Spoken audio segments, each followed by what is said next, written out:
जिसको सवाल पूछना है वो अपना पूछना।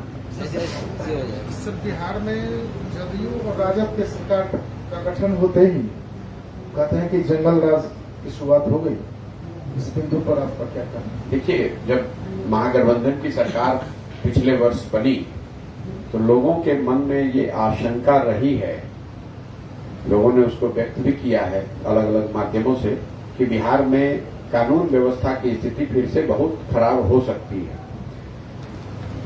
अगस्त के बाद 3-4 महीने जब महागठबंधन की सरकार चली तो पदयात्रा के दौरान भी हम जनवरी से ये देख रहे हैं, सुन रहे हैं, जब से मैं गोपालगंज से चलना शुरू किया है, कि लोगों को की जो आशंका थी वो धीरे धीरे चरितार्थ होती हुई जमीन पर दिख रही है। तो एक बड़ी समस्या महागठबंधन सरकार के अंतर कानून व्यवस्था की वो कहीं न कहीं दिख रहा है। जहां तक जंगल राज का सवाल है, इस शब्द का प्रयोग कोर्ट ने उस समय बेलगाम अपराधियों के लिए किया है। आज की जो स्थिति है, अपराधियों को मैं ऐसा बेलगाम तो नहीं, कानून व्यवस्था तो बिगड़ा है, लेकिन वो स्थिति नहीं कर सकते हैं जो पहले कभी लालू जी के जमाने में होती थी। लेकिन एक जो दूसरी बड़ी समस्या लोग बता रहे हैं वो है अपराधियों का अधिकारियों का बेलगाम हो जाना। पूरी पदयात्रा के दौरान हर जगह, हर जिले प्रखंड में लोगों ने बिहार में अफसरशाही है या अफसरों का राज है, अफसरों की मनमानी है, इस तरह के शब्द, इस तरह के वाक्य सुनने को मिलते रहे। कई लोग ऐसा बताते हैं कि बिहार में पहले लालू जी के राज में अपराधियों का जंगल राज देखा है, आज का जो राज है ये अधिकारियों का जंगल राज है। चाहे आप पत्रकार हैं, आप जनप्रतिनिधि हैं या समाज में रहने वाले स्थानीय सामान्य नागरिक हैं, हर व्यक्ति को ऐसा लगता है कि बिहार में जो अफसर हैं वही इस सरकार को चला रहे हैं, वो जो चाहेंगे वही होगा। जो करप्शन है, भ्रष्टाचार है, जो कमीशन काटा जा रहा है, पीसी है, सब में कहीं न कहीं अफसरों की मनमानी समाज के स्तर पर लोग बताते हैं। और इसी वजह से कई लोग इसको, मैं अगर आप मेरे से पूछेंगे तो मैं इसको अधिकारियों का जंगल राज कहूंगा, क्योंकि नीतीश कुमार का कहीं न कहीं सरकार से नियंत्रण करीब करीब खत्म हो गया है, उनके हाथ में है कुछ नहीं, अधिकारी जो चाहते हैं वही होता है। ये सिर्फ मेरी सोच नहीं है, ये पिछले 13 महीने में जो मैंने लोगों से सुना, समझा, जमीन पर देखा, तो कहीं न कहीं ये बात है। कानून व्यवस्था बिगड़ी है, लेकिन वो स्थिति अभी वो नहीं पहुंची है जिसको हम लोग अपराधियों का जंगल राज कह दें, जो स्थिति लालू जी के जमाने में किसी समय में बिहार ने देखा है। लोगों के बीच चर्चा ये है कि अभी प्रशांत किशोर जी मेहनत कर रहे हैं, लेकिन चुनाव के नजदीक आते ही किसी न किसी पार्टी से मर्ज हो जाएंगे। क्या जवाब दें? भाई, मर्ज किसी के साथ होने के लिए या गठबंधन बनाने के लिए सबसे पहली बात तो आपको कोई दल बनाना पड़ेगा। प्रशांत किशोर कोई सोच को तो किसी दल से मर्ज कर नहीं सकते। तो पहली बात, जो लोग ये कहते हैं ना उसको इसका ज्ञान है ना इसकी समझ है। जन सुराज जब कोई दल है ही नहीं तो किसके साथ आप गठबंधन कर लीजिएगा, किसके साथ मर्ज हो जाइएगा? ये एक सोच है जो समाज में जिसको पहुंचाने का एक ईमानदार प्रयास है। हम जो प्रयास कर रहे हैं कि पहले इस सोच को जमीन पर उतारा जाए कि अगर बिहार में लोग अपनी समस्याओं और अपने बच्चों की समस्याओं पर वोट नहीं करेंगे तो आप किसी दल को चुन दीजिए, किसी नेता को बैठा दीजिए, कोई गठबंधन बना दीजिए, बिहार में स्थिति सुधरने वाली नहीं है। जब तक समाज के स्तर पर उस चीज को नहीं सुधारा जाएगा तब तक किसी दल और नेता के आने से बिहार में कोई आमूलचूल परिवर्तन होने वाला नहीं है। इसीलिए वही प्रयास कर रहे हैं। अगर आप मेरे भाषणों को सुनेंगे, जब मैं ग्रामीणों से मिलता हूं, तो मैं तो ये नहीं कह रहा हूं कि किसको वोट दो, हम ये नहीं कह रहे हैं कि जनसुराज को वोट दो, क्योंकि जनसुराज दल ही नहीं है तो आप वोट दीजिएगा कैसे? हम सिर्फ ये कह रहे हैं कि आप अपने बच्चों के लिए वोट दीजिए। पूरे जनसुराज के इस अभियान में एक ही सूत्र है कि आप अपने और अपने बच्चों के लिए वोट दीजिए। किसी दल के लिए, किसी जात के लिए, धर्म के लिए, देश के नाम पर, लालू को हराने के नाम पर, भाजपा को रोकने के नाम पर वोट मत कीजिए, क्योंकि आपका वोट आपके लिए, आपके बच्चों के भविष्य के लिए है। वो तब सुधरेगा जब आप उसके लिए वोट देंगे। आपने कहा कि किसी अच्छे व्यक्ति को चुने या अच्छी पार्टी को चुने, अपने बच्चों के भविष्य के लिए वोट करें। किसे करें? जन स्वराज अगर पार्टी नहीं है। नहीं, मैंने आपको शुरुआती अपने ओपनिंग रिमार्क में ही कहा जी। कि विकल्प होना चाहिए, तो विकल्प बनाने की प्रक्रिया है। लेकिन अगर आपके पास घर नहीं है तो घर तो बनाने में समय लगेगा। हड़बड़ी करके अगर आप कुछ उल्टा पुल्टा बना लीजिएगा तो वो घर फिर टिकने वाला नहीं है। बिहार में एक बात तो बिल्कुल स्पष्ट है कि लोग नया विकल्प चाहते हैं। अब वो विकल्प क्या हो, कौन बनाए, कौन उसका नेता हो, क्या उसकी नीति हो, ये बात तय होनी है। लेकिन बिहार में आप भी पत्रकारिता करते हैं, हम भी 13 महीना से रोड पर घूम रहे हैं, इस बात में तो कोई शक ही नहीं है कि समाज का एक बड़ा वर्ग ये मानता है और ये कह रहा है कि बिहार में एक नए विकल्प की, सशक्त विकल्प की जरूरत है, जो कि अभी तक के जो तीनों दल हैं, भाजपा, आरजेडी और जदयू, इन तीनों से अलग हो और बिहार के बेहतरी के लिए बिहार को, ये लोगों को साथ में लेकर काम करे। तो जन सुराज, आपने कहा कि वोट किसको दें। जन सुराज जो व्यवस्था बना के अंतर्गत बन रही है, लोग निकल कर आएंगे, जो दल बनाएंगे, आप वोट, अगर वो आदमी सही लगे तो उस समय वोट उसको दीजिएगा। तो ये मान के चला जाए कि जन स्वराज एक पार्टी का रूप धारण करेगी आगे से। आपको मानने की जरूरत नहीं है, तो घोषणा किया हुआ है कि दल तो बनना ही है। दल को बनाने की जो प्रक्रिया है, बिहार में दल कैसे बनता है, पटना में बैठे 2 आदमी ने घोषणा कर दी, दल बन गया। दल बनाने के लिए बिहार के हर व्यक्ति तक पहुंचकर उससे उसकी सोच को साझा करके क्यों बना रहे हैं दल, पहले ये बताया जाए। दल कैसे बना रहे हैं ये बताया जाए, और किन लोगों के द्वारा बनाया जा रहा है, ये सारी बात पहले समाज में बताएं। फिर दल बनाना तो 1 घंटे का काम है। जो मैं आपको बता रहा हूं, अगर मान लीजिए सीतामढ़ी में 60,000 लोग इस सोच से, परिकल्पना से वाकिफ हो गए, वो ये मान लिए कि नहीं ये सही बात है, ऐसा होना चाहिए। उस 60,000 में से मान लीजिए 50,000 आदमी, 5,000 आदमी तैयार होता है कि ना भैया सिर्फ बनना ही नहीं चाहिए, हम इसके बनाने वाला भी बनना चाहते हैं, वही लोग दल बनाएंगे। अब तक देश और प्रदेश के लोग आपको किंग मेकर के रूप में जानते हैं और नीतीश कुमार जी को मुख्यमंत्री बनाने में भी आपका बहुत बड़ा सहयोग रहा है। आखिर क्या वजह बनी कि आप लोग अलग हुए? देखिए, हम आज भी किंग मेकर की ही भूमिका में हैं। आपके समझ का फेर है। हमने 10 साल तक नेताओं को और दलों को चुनाव जीतने में मदद की है, उनको राजा बनने में मदद की है। अब हमने तय किया है कि हमारी जो क्षमता है, हमारी जो समझ है, उसी का उपयोग करके अब जनता को जिता कर ले आएंगे।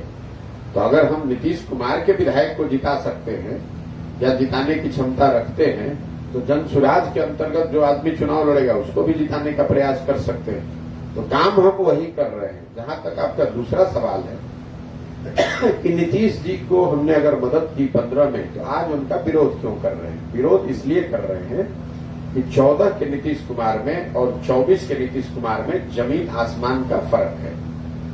14 में जिस नीतीश कुमार की मदद की गई थी, वो नीतीश कुमार थे जिनके बारे में बिहार में ज्यादातर लोगों के बीच में धारणा थी कि 2005 के बाद इन्होंने बिहार को सुधारने के लिए कुछ प्रयास, सकारात्मक कदम उठाए थे। बहुत सुधार नहीं हुआ था, लेकिन बिहार में चूंकि बिल्कुल अंधकार था, तो किसी ने एक दिया भी जलाया तो आपको प्रकाश दिखा, लेकिन एक छवि थी कि भैया ये बिहार को सुधारने की दिशा में प्रयास कर रहे हैं। 2014 में उस नीतीश कुमार की मैंने मदद की थी, जो चुनाव नहीं हारे थे। चुनाव पार्टी उनकी हारी थी लोकसभा में, 2 MP जीते थे, लेकिन उनके खुद के 117 विधायक थे। लेकिन नीतीश कुमार ने पद से इस्तीफा देकर मांझी जी को मुख्यमंत्री बना दिया था। इसको एक राजनीतिक मोरालिटी की बात कहते हैं। आज नीतीश कुमार चुनाव हार गए हैं। 2020 के चुनाव में उनके 40-42 विधायक जीते हैं। 243 के विधानसभा में अगर आपके 40-42 विधायक हैं तो आप चुनाव हार गए हैं। लेकिन फिर भी कोई न कोई जुगत लगा के कभी भाजपा के साथ, कभी लालटेन के साथ लगाकर कुर्सी पर बैठे हुए हैं। तो पहला, प्रशासक के तौर पर उनकी छवि बिगड़ी है। दूसरा, राजनीतिक नेता के तौर पर उन्होंने मोरालिटी को तिलांजलि दे दिया और कुर्सी पर बने रहने को ही प्राथमिकता दे दी। लेकिन उन सब से आगे, जिस वजह से मैं उनका विरोध कर रहा हूं, कि नीतीश कुमार में कहीं न कहीं मानवता खत्म हो गई है। जिस नीतीश कुमार की हमने मदद की थी, उस व्यक्ति के बारे में हम लोगों ने जाना पढ़ा था कि 90 के दशक में जब गैसल, असम में एक रेल दुर्घटना हुई, नीतीश कुमार रेल मंत्री थे, तो गैसल रेल दुर्घटना में 200 लोगों के आसपास मृत्यु हुई थी। नीतीश कुमार ने उस पद से इस्तीफा इस बात को कहकर दिया कि अगर हमारे रेल मंत्री रहते हुए 200 लोगों की दुखद मृत्यु हो जाए तो मैं रेल मंत्री कैसे रह सकता हूं। आज वही नीतीश कुमार हैं। हजारों लोग कोरोना काल में आपने देखा उनकी दुखद मृत्यु हुई। बिहार के लाखों बच्चे पूरे देश में मारे मारे फिरे, उनको हंसी का दया का पात्र बनाया गया और नीतीश कुमार अपने बंगले से नहीं निकले। आज यही नीतीश कुमार हैं। छपरा में 70 से ज्यादा लोग जहरीली शराब से उनकी मृत्यु होती है और राज्य के मुखिया होने के नाते उनको संतावना देने के बजाय नीतीश कुमार पॉकेट में हाथ डालकर हंसते हुए कहते हैं कि जो पिएगा वो मरेगा। आज यही नीतीश कुमार हैं। यहाँ मुजफ्फरपुर में 30 से ज्यादा बच्चों की डूबने से मृत्यु हो गई। वहां से नीतीश कुमार सिर्फ 15 किलोमीटर दूरी पर थे, लेकिन उन्होंने इतना भी जरूरी नहीं समझा कि जाकर देखें घटनास्थल पर कि 30 से ज्यादा नए परिवार के बच्चों की जीवन उजड़ गया। तो आज मैं उस नीतीश कुमार का विरोध कर रहा हूं जिसमें ना मानवता बची है, ना राजनीतिक मोरालिटी बची है, ना प्रशासक होने की कोई क्षमता बची है। और एक अंतिम बात समझ लीजिए, लोकतंत्र में 5 साल का नियम क्यों है? वो इसलिए कि जिस व्यक्ति पर, नेता पर, विचारधारा पर भी आपका भरोसा है, आप उसके साथ जुड़िए, उसकी मदद कीजिए, उसको वोट दीजिए। लेकिन वो भरोसा, वो वोट 5 वर्ष के लिए है, जिंदगी भर की बदुआ मजदूरी नहीं है। 2015 में अगर वो काम करते दिखे तो उनकी मदद की गई। 2024 में अगर काम करते नहीं दिख रहे तो उतनी ही ताकत से उनका विरोध भी होना चाहिए। राजतंत्र थोड़े ना है कि एक बार उनको वोट दे दिए तो जीवन भर उन्हीं को वोट देते रहेंगे।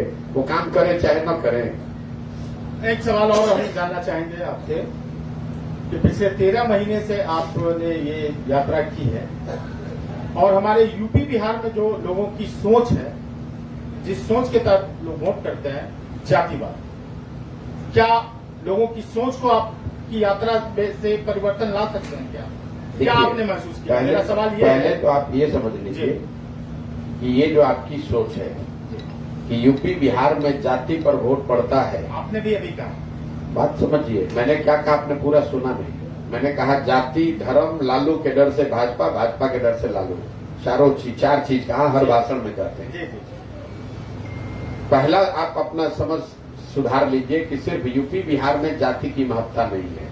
जितनी महत्ता जाति की यूपी बिहार में है, इतना कर्नाटक में भी है, इतना तमिलनाडु में भी है, इतना आंध्र प्रदेश में भी है, इतना मध्य प्रदेश में, गुजरात में भी है। तो ये भ्रम मत पालिए कि दूसरे जगह की राजनीति में जातियों की भूमिका नहीं है। सुन लीजिए बात को। बदनाम किया गया। दूसरी बात, चूंकि आप गरीब राज्य हैं, बिहार में कुछ भी गलती होता है तो लोग कह देता है इसलिए खराब है कि यहाँ जाति पर वोट पड़ता है। अगर आपने कहा कि सिर्फ जाति पर ही वोट पड़ता है, आप पत्रकार हैं, मोदी जी के नाम पर तो वोट पड़ता है ना यहाँ। तो मोदी जी को जो वोट पड़ता है, मोदी जी के जाति का तो बिहार में कोई नहीं रहता है, तो कैसे वोट पड़ता है? उनके तो जात का ही पता नहीं है अब तक। तो मैं जो मैं आपको अभी तो आप खुद ही कह रहे थे कि हर आदमी जाति पर वोट दे रहा है और तो आ गया ना। मैंने कहा ना कि भाई जो जात पर, कुछ लोग जात पर देते हैं, कुछ लोग धर्म के नाम पर देते हैं, कुछ लोग भाजपा को सिर्फ इसलिए वोट देते हैं क्योंकि वो लालू से डरते हैं या लालू जी को वोट नहीं देना चाहते। जो मुसलमान है वो क्यों वोट कर रहा है आरजेडी को? उसको आरजेडी से जाति से थोड़ी न लेना देना है, वो भाजपा के डर से वोट कर रहा है।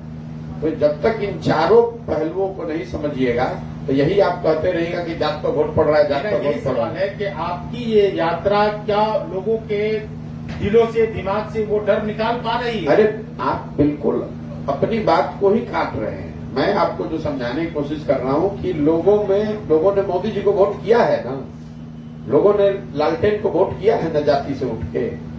तो जब अगर पहले किया है तो आगे भी करेंगे। चलिए एक आखिरी सवाल और हम जाएंगे। कोरोना काल में एक जन सैलाब, एक ऐसा मोमेंट बन रहा था कि लग रहा था कि देश और प्रदेश दोनों सरकार को लोग उखाड़ फेंकेंगे, लेकिन फिर चुनाव का मौका आया, फिर वही दोनों सरकारें बनी। क्या रीजन रहा? नहीं, ऐसा नहीं है।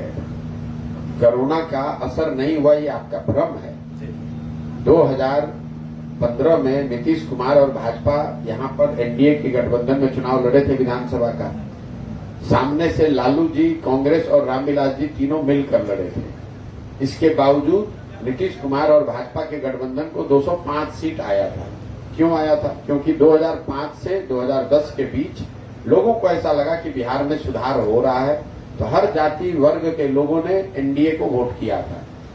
अब 2020 में जब वही एनडीए का गठबंधन चुनाव लड़ा, मोदी जी की भी ताकत लगी, भाजपा की भी ताकत लगी, इसके बावजूद उसको 125-30 आने में सीट आने में दम निकल गया।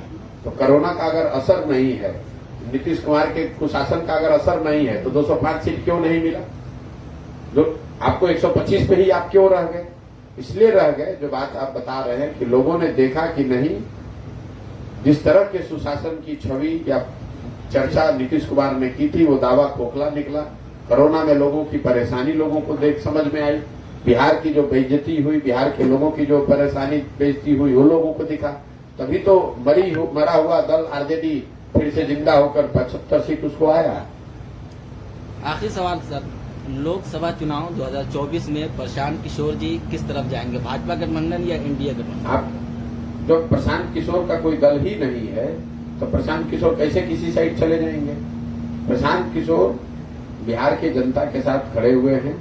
जनता जहां खड़ी होगी हम उसके साथ खड़े हैं। हमारा कोई दल नहीं है, तो हमारे चुनाव लड़ने का, प्रशांत किशोर का गठबंधन करने का कोई सवाल ही नहीं पैदा होता है। हमारा गठबंधन, हमारा जोड़, हमारा साझा बिहार की जनता के साथ है और हम वही काम करना चाहते हैं। आप जबरदस्ती के व्याकुल हुए जा रहे हैं कि भैया जब दल बनेगा तब आपको घोषित करेंगे कि आज दल बन गया, ये इसके नेता है, ये इसकी नीति है, ये इसका संविधान है और ये चुनाव हम लोग लड़ेंगे। जब हमारे पास दल है ही नहीं, तो हम कैसे किसी से गठबंधन करेंगे? कैसे हम चुनाव लड़ेंगे? अगर कोई चुनाव लड़ेगा भी तो जन स्वराज का कोई साथी निर्दलीय लड़ सकता है। जैसे एमएलसी के चुनाव में एक निर्दलीय साथी अफाक अहमद जन स्वराज के चुनाव लड़े। हम लोग की जो जन स्वराज की व्यवस्था है, उनसे उनको मदद की गई, वो जीत कर आए।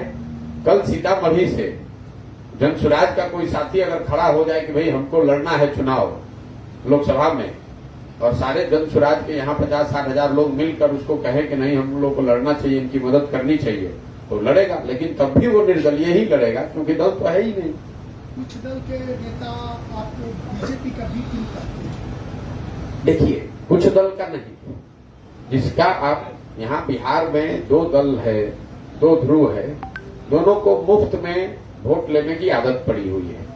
जो एनडीए है वो लालू का डर दिखाकर मुफ्त में वोट लेता है, काम करे या न करे। यही हाल आरजेडी का है, मुसलमानों को भाजपा का डर दिखाकर वोट ले रहे हैं। मुसलमानों की हालत बिहार में दलितों के बाद सबसे ज्यादा खराब है।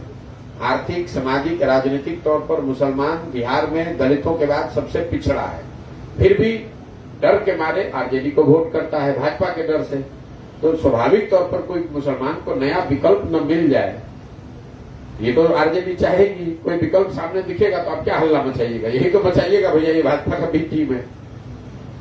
आप अगर आप अपने सोच से देखिए तो हमारे साथ जो लोग जुड़ रहे हैं, चाहे 1 जुड़े कि 1 लाख जुड़े, तो ज्यादातर लोग तो भाजपा के ही सब समर्थक रहे हैं, भाजपा के नेता रहे हैं, भाजपा के वोटर रहे हैं। तो भाजपा वाला कहेगा कि ये आरजेडी नीतीश के बी टीम है, नीतीश और आरजेडी कहेगी कि भाजपा के बी टीम है। भैया हम बिहार के जनता के बी टीम है, और ये तय करके आए हैं कि बिहार की जनता को इन दोनों दलों के बंधुआ मजदूरी से मुक्त कराना है, आजाद कराना है। जहां आपको मजबूरी में 5 बरस तक आप इन्हीं दलों को, नेताओं को गाली देते हैं, ये आपका शोषण करते हैं, और चुनाव के दिन कोई तीसरा विकल्प नहीं होने की वजह से जाकर उन्हीं को वोट देते हैं। अगर आप किसी मुसलमान गांव में जाइए, अगर आप मुस्लिम हैं, आपका बच्चा बीमार पड़ जाए, आप अस्पताल में जाइएगा, अब उसको दवा दारू नहीं मिला, आप कितना भी गुस्सा हो, आपको मालूम है कि स्वास्थ्य मंत्री तेजस्वी यादव है, लेकिन कल चुनाव होगा, भाजपा को तो दे नहीं पाइएगा, फिर उसी तेजस्वी यादव को वोट दीजिएगा। तो ये मजबूरी और बंधुआ मजदूरी खत्म करने के लिए तो नए विकल्प की जरूरत है, वही बनाने का प्रयास कर रहे हैं। तो स्वाभाविक है दोनों साइड के लोग चिल्लाएंगे बाप बाप। मेरा एक सवाल है जो आप ही का सवाल है। आप गरीबी, शिक्षा और जमीन की बात करते हैं। शिक्षा के बारे में आपने कहा, बहुत सारे यूट्यूब पर हमने देखे हैं कि स्कूलों में खिचड़ी बढ़ती है, कॉलेजों में डिग्री बढ़ती है, इसके सुधार के लिए आप क्या कर रहे हैं? देखिए, स्कूल में खिचड़ी बट रहा है और कॉलेज में डिग्री बट रहा है, ये बात तो आप हमसे बेहतर जानते हैं।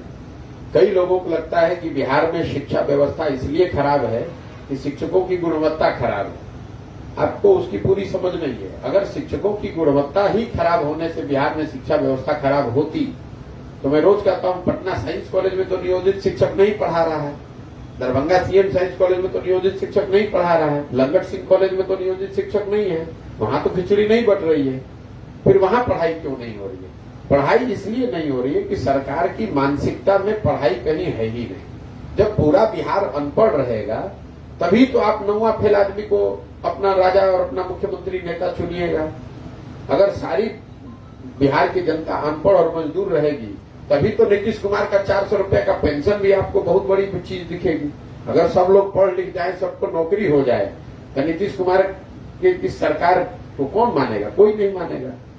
बिहार में शिक्षा व्यवस्था खराब इसलिए है कि नीतीश कुमार ने अपने राज्य में, अपने शासनकाल में एक सोची समझी रणनीति के तहत सारे शिक्षा व्यवस्था को एक औसत दर्जे से भी नीचे का बना दिया। बिहार में शिक्षा व्यवस्था कभी अच्छी नहीं थी, लेकिन हर प्रखंड में, जिला में 2-4 अच्छा स्कूल ऐसा होता था जहां से पढ़कर लोग आगे बढ़ते थे। हम खुद यही सरकारी स्कूल से पढ़े हैं, बिहार के सरकारी स्कूल से पढ़े हैं।